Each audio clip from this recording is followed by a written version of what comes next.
Après nous avoir ébloui dans le Joker de Todd Phillips chez DC, Joaquin Phoenix est de retour derrière la caméra pour un rôle plus sincère et plus poétique que jamais, estampillé A24. Et il s'agit de Nos âmes d'enfants. Un film qui semble étrangement et incroyablement proche de notre réalité, tant il nous rappelle notre quotidien, et son côté réel et sans fioriture nous donne l'impression qu'il s'agit d'un documentaire. Que ce soit la performance de Joaquin Phoenix, la mise en scène particulière et les couleurs choisies par Mike Mills, ou encore le propos qu'il aborde, je vous en dis plus en détail et sans spoiler dans cette critique.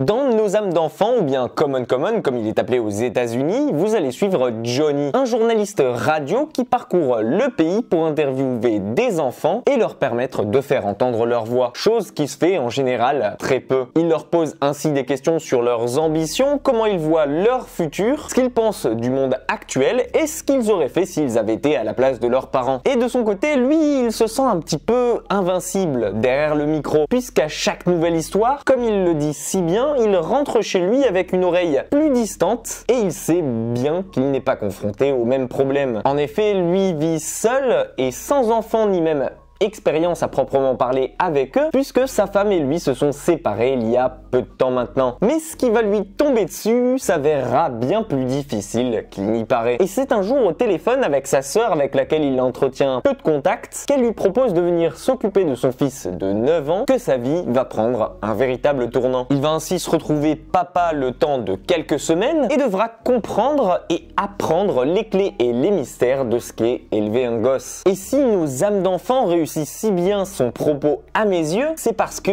il arrive parfaitement et facilement à nous plonger dans la peau d'un adulte pour qui la vie peut paraître simple et sans aucun problème, jusqu'au jour où il doit s'occuper d'un enfant hyperactif et aux besoins particuliers. Lui qui au départ pensait que s'occuper d'un gosse relèverait de pure partie de plaisir et qui peut-être pensait réussir au vu des interviews qu'il fait à longueur de journée avec eux, eh bien il se doutait pas du tout de la montagne de travail que cela peut représenter, surtout quand on est seul et qu'on doit travailler en plus à côté. Devant donc combiner son métier à la promesse qu'il a faite à sa sœur, il va décider de l'amener avec lui faire le tour du pays et de lui apprendre son métier. Tourné donc en noir et blanc à la manière d'un documentaire autour de Johnny et de Jessie, on va suivre peu à peu les aventures d'un nouveau père de famille qui balbutie et trébuche face aux caprices d'un enfant qui est éloigné pour la première fois de sa mère. Et que dire si ce n'est que Joaquin Phoenix se débrouille plutôt bien dans ce rôle de père de famille afin de nous retranscrire à l'écran des émotions comme la peur, la tristesse ou même la joie que cela peut représenter d'élever un enfant. Que ce soit dans les ratés comme dans la relation qui se met progressivement en place entre deux, le film se veut vraiment poétique et tendre et agit comme une sorte de souvenir d'expérience qui est là pour être partagé aux yeux du monde entier. Mais surtout pas comme un guide pour donner des leçons. Son esthétisme et surtout le fait qu'il soit tourné en noir et blanc vous donnera peut-être parfois l'impression d'être loin dans une autre époque, à un autre temps, mais je pense que le fait qu'il combine habilement ça aux technologies actuelles, par exemple à la présence du téléphone portable, montre à quel point ce film, Common